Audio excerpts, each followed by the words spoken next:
Oh, still single at your age? How pathetic, especially for an old maid like you. I remember the time I met my ex-husband at a fancy Chinese restaurant. Despite his persistent sarcastic remarks, we exchanged words. Then, out of nowhere, my sister, who had eloped with someone else, appeared. When my ex-husband announced his intention to marry her, I couldn't help but laugh mockingly. "Oh, didn't I tell you?" I exclaimed, feeling on top of the world. Caught off guard, my ex-husband was speechless as I made a sharp, talking confession. My name is Michelle Smith, a 39-year-old housewife. I've been married to my husband, Mike, who works in the transportation business, for about 2 years. We initially met at work, where I was an office clerk. Mike's lively and cheerful demeanor caught my attention, prompting me to make the first move. I found his easygoing and manly charisma very appealing, and it was love at first sight. Upon expressing my feelings, he reciprocated, and we got married within a short span of 6 months. However, the person I thought was kind and pleasant transformed after our marriage. Married life turned out to be much tougher and more painful than I ever imagined. Mike, a light truck delivery driver, would shower me with abusive words, and at times, his actions made me feel dehumanized. Every day became gloomy, and I gradually began to fear him. Mike's job required delivering loads to various places in a single day, so he usually came home in the evening. Early in our marriage, I expressed my desire to work, wanting to contribute to our finances and save more, especially if we planned to have kids. However, when I brought it up, Mike, possibly due to being drunk and overreacting, slammed his beer glass onto the table and started berating me. "You saying my earnings aren't enough, huh?" he yelled. Terrified, I tried to placate him, explaining that I only wanted to avoid being a burden. His reaction was intense, making me feel like he was ready to hurl the glass at me. No, I just don't want to be a burden to you, that's all," I pleaded, realizing the difficulty of navigating our tumultuous marriage. After marrying Mike, I discovered that he harbored extreme paranoia and wild mood swings, aspects of his personality I had never witnessed during our dating days. This revelation was unexpected and raised the unsettling question: could I truly spend the rest of my life with someone exhibiting such behavior? The thought heightened my anxiety. Another incident further fueled my concerns. "I'm truly happy Michelle married into our family," said a relative during a Thanksgiving gathering at my in-laws' house. Mike rarely brought girlfriends home, so there had been worries he might never marry. My in-laws were genuinely kind and doted on me. Their joy at our marriage was evident, treating me like a cherished daughter. Despite the challenges in my married life, one consolation was dining out with my in-laws. However, during a family reunion in front of them, Mike began mocking me. "Must be nice, huh? Having a beauty like Michelle. Look at my wife. See that flabby belly of hers," he remarked. A male relative joined in the banter, drawing laughter from the crowd. His wife playfully pinched his belly, adding to the light-hearted atmosphere. Unexpectedly, Mike turned the tables and decided to poke fun at me. "What are you talking about, uncle? Michelle looks so childlike, hardly womanly. Your wife looks way more elegant and mature," he declared. I was left speechless by this unexpected comment and revelation. The male relative tried to defuse the situation, saying, "Come on, cut it out." But everyone seemed to find it hilarious. The only ones who looked concerned were my in-laws. To help me escape the uncomfortable scene, my father-in-law instructed, "Michelle, go to the kitchen. Help my wife with dinner preparations." Grateful for the reprieve, I followed his guidance, seeking refuge from the awkwardness that had unfolded in front of my in-laws. I hurried to the kitchen, my mother-in-law by my side, tears streaming down my face after the overwhelming incident. My mother-in-law comforted me with the tenderness of a real mother. Meanwhile, my father-in-law stepped in and chastised everyone, insisting on their apologies. All complied except for my heavily intoxicated husband, who remained defiant. Why should a husband apologize to his wife? That's why Dad always gets ridiculed by Mom. Can't you have some dignity? He argued, sparking a father-son confrontation. The gathering ended prematurely that day, and the relationship between my husband and his father deteriorated. Subsequently, my visits to my husband's family home became infrequent. Life after that became a living nightmare.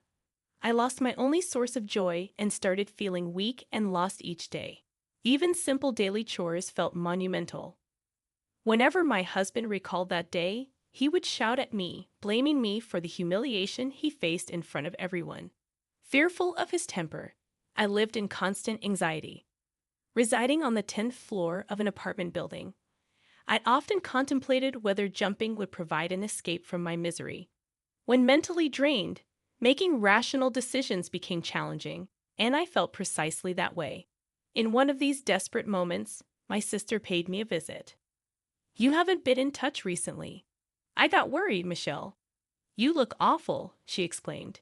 Catherine, my elder sister, 3 years my senior, worked night shifts in her previous job and was highly sought after, possibly because she looked much younger than her age. Her unannounced visit was rare, and it turned out she was in the neighborhood checking on the renovations of her new club. "Something happened with your husband?" she inquired. My sister and I were inseparable growing up, and when I got married, nobody was happier than Catherine. Catherine cried tears of joy and celebrated with me like no other. "I just want to disappear." "Wah, what happened?" she exclaimed, witnessing the distraught look on my face. Tears welled up in my eyes as I shared the painful situation I was facing. Every day felt like an emotional prison, with my husband subjecting me to abuse, causing pain and despair. There were moments when the weight of it all made me contemplate ending it all. Overwhelmed by my struggles, Catherine, after hearing my story, showed visible anger. She declared her intention to confront my husband right then and there. However, the mere thought of the potential repercussions made me even more scared. Tears streaming down my face, I pleaded with her not to take such direct action. Seeing my reaction, Catherine regained her composure and began brainstorming possible solutions. After a moment of silence between us, something seemed to click in Catherine's mind. With a bright expression, she whispered a plan into my ear. As I heard her proposal, I exclaimed in surprise and questioned if she was out of her mind. "You think that'll actually work? Who do you think I am?" I asked skeptically. Catherine, with confidence oozing from every pore, assured me of her trust in her plan. Despite my lingering concerns about potential risks if the plan were discovered, she made me realize the importance of wanting to break free from the torment. Unable to make a decision, I looked to Catherine, who turned serious and told me that ultimately the choice rested on my courage. Encouraged by her words, I made up my mind and agreed to her plan. From that day on, Catherine visited nearly every day. Recognizing that emotionally abusive individuals often act differently in public, she believed that her presence would prevent my husband from further mistreating me. Initially, my husband seemed uncertain about Catherine's frequent visits. Yet, he seemed to enjoy the drinks they shared every evening, gradually warming up to Catherine. With her careful planning, Catherine ensured Mike drank enough to get really drunk and stayed with him until he fell asleep. "You're always joining me for drinks, so feel free to stay the night anytime." Mike, now quite fond of Catherine, began to show her affection he never displayed towards me, even trying to stop her from leaving. However, Catherine always declined his offer with a polite smile, assuring him she'd be back the next day. For Mike, time with Catherine seemed like a dream. He was so enchanted by her that he appeared to have forgotten all about me. However, when Catherine's shop was about to have its grand reopening, an unexpected incident occurred. Out of the blue, Mike declared, "I'm divorcing you." Shocked by his words, I demanded an explanation for such a sudden decision. His cold response shattered me. "I've found someone I care about more than you. I want to be happy with her. I want you to leave." I flat out refused to accept his selfish reasoning. Despite my refusal, Mike seemed to have anticipated it. He coldly mentioned hiring a lawyer, and a meeting with a lawyer took place a few days later. Even there, Mike hurled unbelievable accusations at me. "You just want money, right? Do you want the property? I'll give whatever you ask, so let's end this in front of anyone." It was clear he no longer had feelings for me and was willing to pay a hefty sum to expedite the end of our marriage.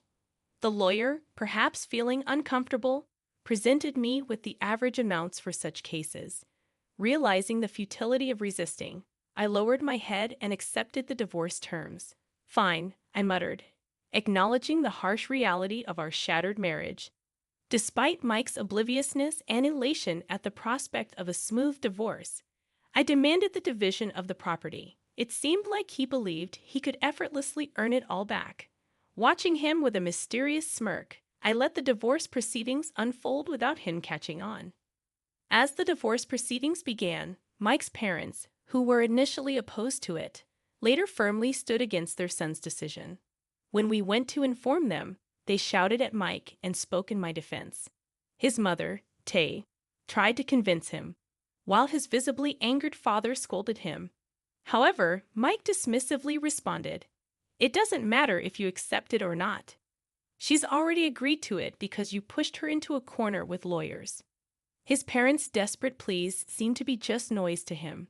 Annoyed, he declared, "People like you are so damn annoying. I'm done with her. I'm going to marry someone I truly care for and be happy. Stop nagging me." Completely enraged, Mike shouted back in defiance. Unable to accept his decision, his parents disowned him on the spot, and Mike left their home, apparently eloping with his love interest. Half a year later, as I dined at an upscale Chinese restaurant, invited by someone, a familiar voice called out to me. To my surprise, it was Mike. I had stepped outside to make a call and bumped into Mike in the hallway. "Long time no see. Didn't think you were still around," he said with his condescending tone that hadn't changed. My face must have shown my disgust. And he challenged, "What's with that face? If you've got something to say, spit it out." Despite being in a public place, he still looked down at me with cold eyes. I held back my anger and turned my face away, attempting to act indifferent. "You're acting all high and mighty when you can't even stand up for yourself. Did you manage to find a boyfriend after our split?" Mike mocked my demeanor, sneering at me. I regretted not realizing this side of him sooner, having only witnessed it after our marriage. Without confirming if I was in a relationship, Mike continued to taunt me, saying, "Really, still single? Pretty pathetic for an old hag." Just as I was about to respond, Catherine, my sister, walked into the store, calling out to both of us. Mike seized the opportunity, announcing, "Perfect timing. I was just about to share some news with Michelle here." His smug look was almost disgusting as he snaked an arm around Catherine, drawing her close. Unfazed, I stood there, watching the scene unfold with an icy-cold gaze. Mike declared, "I thought I'd tell her first that we're going to get married." The smug grin on his face suggested he felt he had won at life even more than before our split. As he pulled Catherine even closer, ready to share his supposed triumph, I interrupted. "Michelle, didn't expect to see you here," Catherine said, not letting Mike's actions fluster her. His arm around her, Mike peered into my face with a triumphant expression. Before I could say anything, he dropped the bombshell. "We're going to get married." His words were met with a smile from Catherine, who gently shook off his arm. Mike's face turned into shock as he tried to comprehend the situation. "I'm sorry, but I can't marry you," Catherine calmly stated, leaving him bewildered. "What do you mean? Didn't she tell you?" I added, feigning mock confusion, relishing every moment of his confusion. As I joined my sister, we exchanged amused smiles. Witnessing this, Mike struggled to understand what was going on, his words coming out jumbled. "Was this all just a play, thanks to Catherine? I received quite the alimony from you, really grateful for that. Rejecting your initial proposal for divorce was all part of a plan to get as much property as possible from you. It was all Catherine's idea. I was eager to divorce, but didn't want to raise suspicion, so I played along. No way Catherine would say that, why not?" Struggling to come to terms with the truth, you babbled on, refusing to believe my words. I tilted my head in confusion and asked, "Why do you say that?" Why would Catherine say something like that? She said she's going to marry me. Well, if you took my sales pitch so seriously, I was just doing my job, entertaining a client.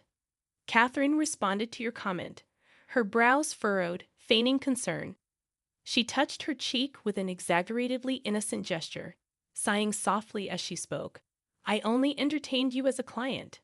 I never had any feelings for you. I'm sorry if I gave you the wrong impression. So you've been fooling me this whole time for the past 6 months.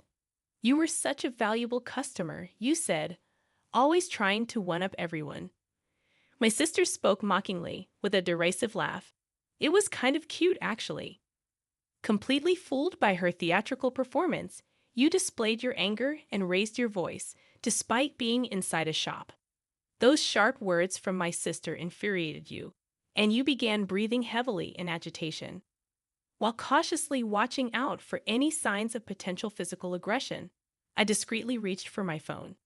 Keeping up the charade for half a year had been hard, but thankfully, you're simple-minded. It wasn't like I could just stay married to you. In truth, my sister was already married when I was with you, and she has a husband who works as a bodyguard. To ensnare you, my sister persuaded you by saying she was also going to get a divorce.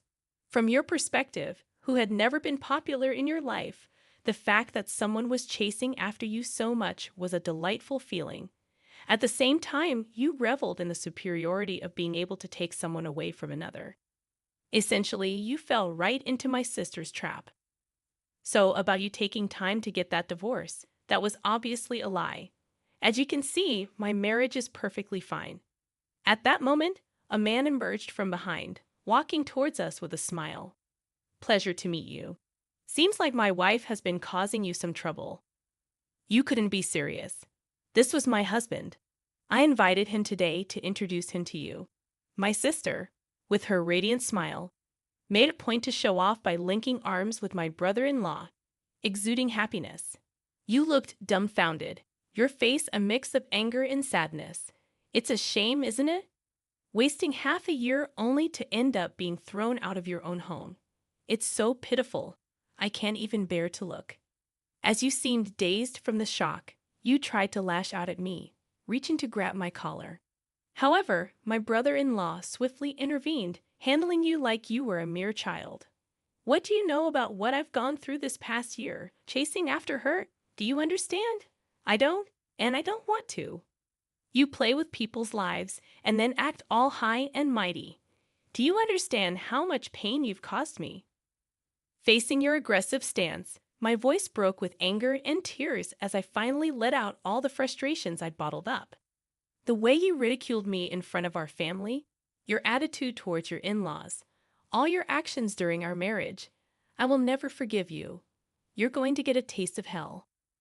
I then turned around and called out, "Please come out." Emerging from the room behind me were not just your parents, but also my own parents and even your relatives. Now, everyone can see your true colors and just how pathetic you truly are. Ignoring your questioning gaze, I played a voice recording I had received from my sister. It had you speaking to her in a disgustingly sweet manner. Are you really going to break up with Michelle? Of course, I don't need someone useless who can only do house chores. I prefer someone mature and attractive, like you, Catherine. Your sleazy voice was so palpable that it made my skin crawl. Even though it was nauseating to hear, I did not stop the playback. In front of the entire family, you were being made an example of. Don't you love Michelle? Someone asked. Of course not. She's nothing more than a maid to me. I only married her because she would be a notch in my belt. No emotional connection there. Everyone present was visibly repulsed by your comments. You started to create a scene, demanding the recording be turned off. But my burly brother-in-law wasn't having it. He restrained you effortlessly, ensuring you couldn't interfere. She's so obedient, just a little threat, and she'll do anything. She's more like a servant, someone I can throw away anytime. I have no attachments to her. Having heard the evidence of the emotional abuse you directed at me, your in-laws were furious. Everyone present unanimously criticized you. You're a disgrace to this family. How could you say such things about your dear wife? You're pathetic even for a man.